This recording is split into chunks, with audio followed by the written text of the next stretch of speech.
If I could stay, then I will stay here forever. If you're meant to, then let's be the best together.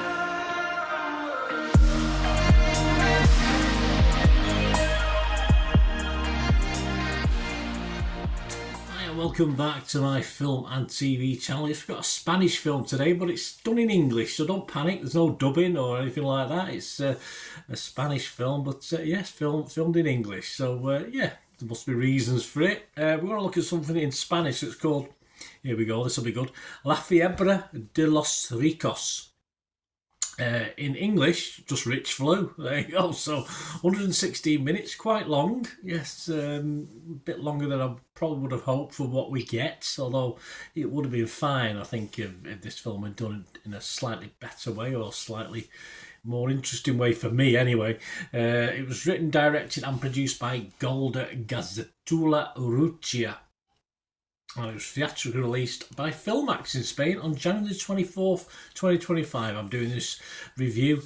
Yes, I'll check your territories for availability. I'm doing this review in March. Yes, we're in March now. I'm losing track of time now.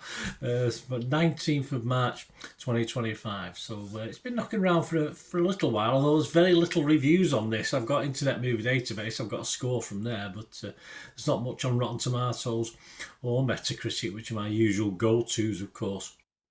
This stars Mary Elizabeth Winstead, Rafe Spall, Lorraine Bracco, Jonah Howard King and Timothy Spall. It's always nice to see Timothy Spall. And it's about a disease that targets the richest people on earth. There you go, start with billionaires, then millionaires and so on. So it comes down, I mean, presumably if you've got 10 grand in the bank, you might be rich, who knows, but it depends what basis it's got to go down on. We don't know, we never really find out, unfortunately, but which is a shame, causing people to, of course, to give away their assets to avoid death. Yeah, not very nice, is it? But depends who they're giving it to, doesn't it? I mean, the tramp on the street would be quite happy, wouldn't he, initially, but hey, not when he keels over, that's for sure. The plot of the film coincides with that of the novel Anti-Dystopia, published in 2020. Right, as I said, I'm going to have a bit more of a little chat on what I think of this, because there's not much out there.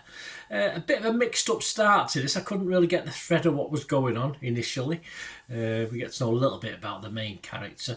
Of course, things liven up eventually, and we get to see Timothy Spall. Unfortunately, we don't get to see more than, 5 or 10 minutes of him, which is, I was hoping he might come back into it. He was one of the best weird things about the film, in fairness. Mary Elizabeth Winstead wasn't originally planned to play this role, but I think she does pretty well, actually. I've heard some criticism of her. I thought she was all right.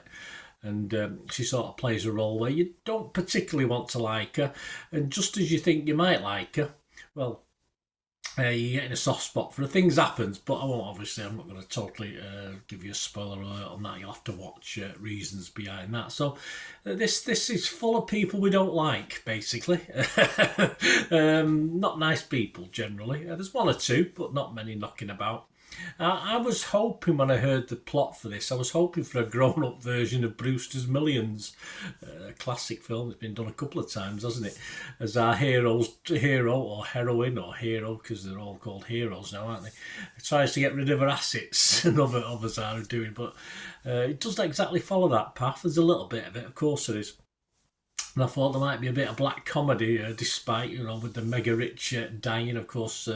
Very early in the film, one of the billionaires dies very dramatically. It's not really that funny. I don't know if it's supposed to be funny. It's just weird. I don't know whether to laugh or what, because it's just like a caricature of a billionaire, if you know what I mean. And so the humour in it is certainly thin on the ground. It's not meant to be a comedy, but I thought it might have worked as a little bit of that. It does its own take eventually on the refugee crisis. It gives you a spin on that one, which... there's nothing groundbreaking here in this story as it starts to develop, and it doesn't sort of develop on the way I would have perhaps liked it to, on the basis of what we start with. It all gets a bit routine for me. Certainly for 2 hours, it's sort of dragged a little bit, because there's not, there's little exciting moments, but again, just not enough.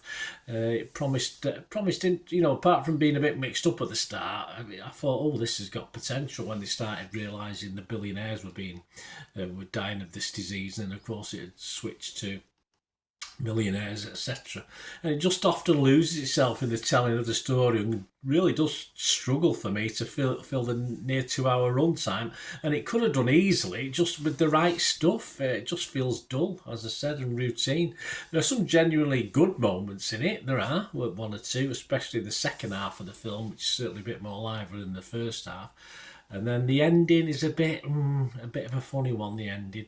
It's one of those which you sort of reach for the button to get the ending explained, like how someone explained the ending to me, but I think I figured it out, but I don't like that. I don't like having to figure things out. I just want it to be straightforward and told how it ends. As I said, a very clever idea.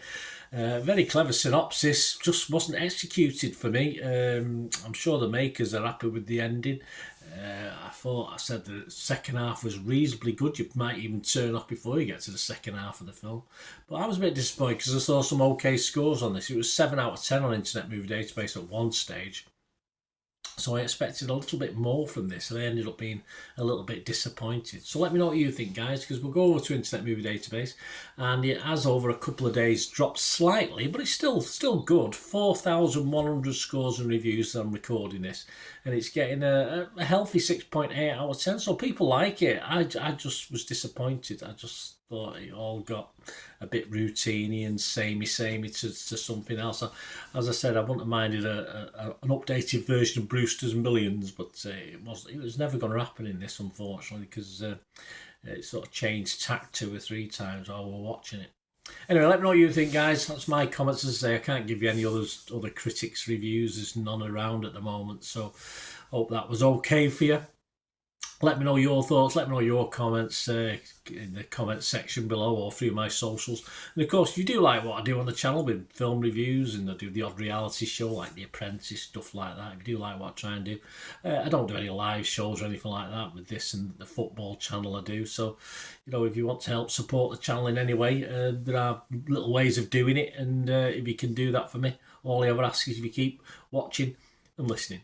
To help me out, guys, if you watch the ads, if the ads on this YouTube ads, that helps in a very little way, but it all helps. Watch the pennies and pounds look after themselves, they say, don't they? Or the pennies or the 10p's look after themselves. But if you watch the ads or follow the links on the ads as well, that's always a nice way to support the channel. If you sort of hang on for it, I've done that. I watched other people's and followed the ads, just something I fancied, which does happen from time to time. Of course, you can support me by pushing that subscribe button as mentioned earlier, and that, of course, pressing the button so you know when these vlogs are coming out. And of course, I'm always interested in your opinions, and of course, if you can give us a like, that'd be wonderful as well. So thanks for watching, guys. Hopefully I'll join you very, very soon with something else. Until we meet again, I'll never ask one thing, don't I? Please stay safe, everyone. Bye for now.